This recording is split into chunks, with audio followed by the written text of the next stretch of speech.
Grabe, tumal. Dami pang tira from bail. Hirap na i-retail. Hindi na ata mabisa yung tira. Kaya eto, kinati maghanap ng pangbenta. Sabi ko kay misis, papagupit lang ako. Pero diretso sa Ukayan. Kaso sarado, tapos di nila mabuksan. Next spot agad, dumiretso ako sa Caloocan. Dun sa may palengke, sa may ginagawang daan. Ang dami sanang branded, tapos mura lang. Kaso kung hindi peke, may issue. O kaya naman common brand. Ang awkward lang kasi yung iba dun, yung benta ko mura. Kaya medyo alangan. Adidas, Nike, Puma, medyo di na pang madiinan.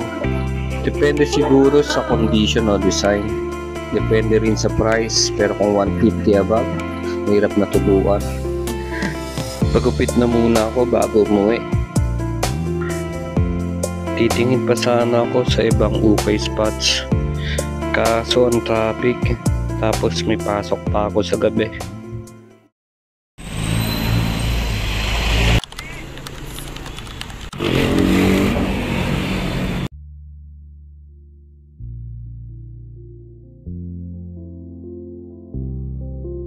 (6 PM) after natin ng live selling. Binalikan natin yung new arrival spot ng January 18. Baka sakaling nagmura na. Di naman kasi tayo gahaman. Mas masaya yung pareho kayong masaya ng customer. Pero may tubo pa din kahit konti lang. Kaso mahirap pag part-timer ka lang. Usually ang aabutan mo yung napagpilian. Second hand na nga, matitira pa sa'yo yung iniwan. Nalala ko tuloy why I choose to buy a bail in the first place. Bukod sa limited time, at least dito wala kang kaagaw. Lahat sa'yo, lahat ikaw. Kaso di ka pwede mamili. Di ka pwede tumawad. Kung ano makuha mo pagbukas, yun na yun. Mabisa o hindi, ikaw didiskarte. Malamang sa malamang, ang tapon kalahati. Either way, merong advantage at disadvantage. Selecting or bail opening, merong struggles. Dyan yung mga lason, bukod sa mas may budget, mas may oras at diskarte. Makakabatip na nakakainggit. Pero kasama talaga siya sa laro. Sabi nga nila, don't hate the player, but hate the game. Pagkatapos malason, ilalabas sa new arrival. Tapos kasabay mo mga matinik na batikan. May ultra instinct, parang super saiyan. Wala talagang shortcut. Wala akong naisip ng iba.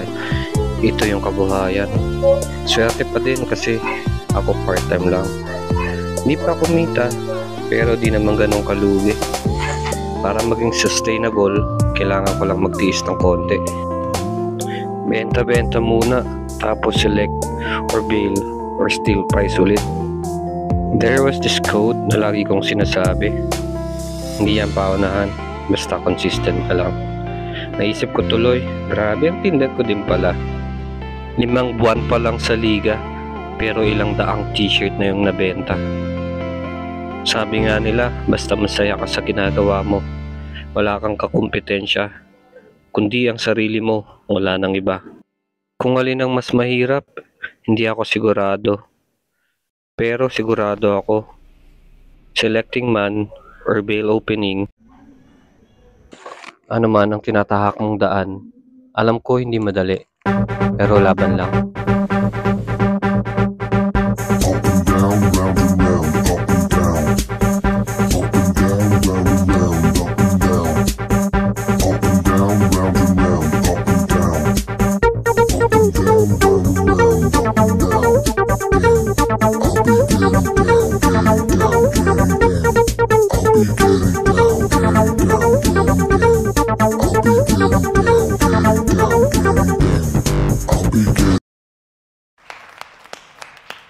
Yo, welcome back to the channel. It's your boy Entropy again.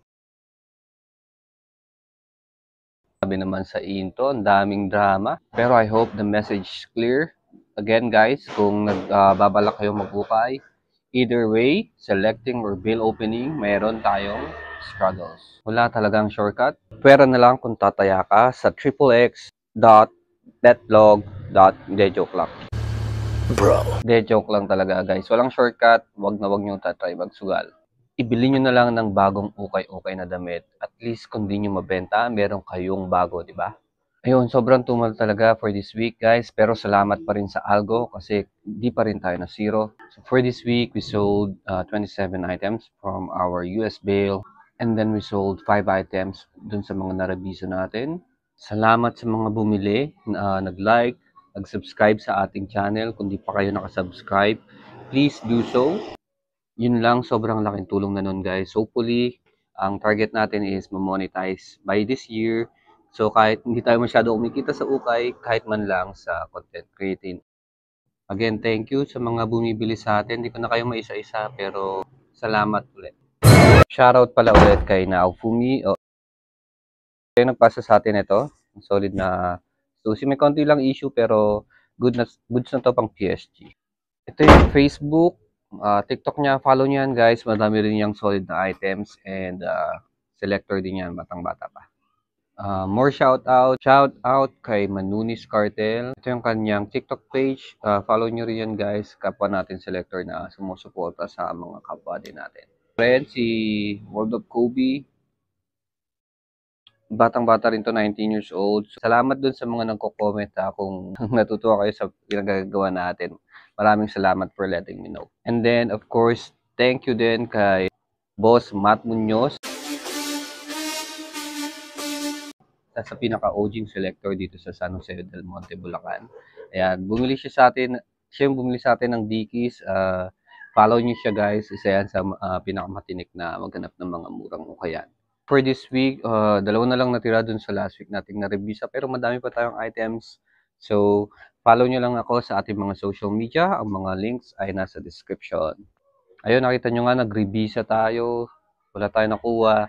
New arrival tayo, wala rin tayo nakuha. And then, nag-revisa ulit tayo sa isa sa malaking aircon na ukayan dito. At doon ako may nakuha, text ko na lang. First item, Real 3 na good condition. Next is vintage, hefty, tag, 1985. Single stitch siya hem, saka sa sa kanyang sleeves. Not sure kung vintage talaga to. And then, official Hamilton shirt. And guys, hope nag-enjoy kayo sa episode na to. Yung mga items na yan, papost natin sa Facebook, Instagram. Again, nasa description. Hit nyo yung like and subscribe and notification bell. Again, thank you for the support, guys. I really appreciate it. Let me know in the comments what you think of this episode. And as always, embrace the chaos.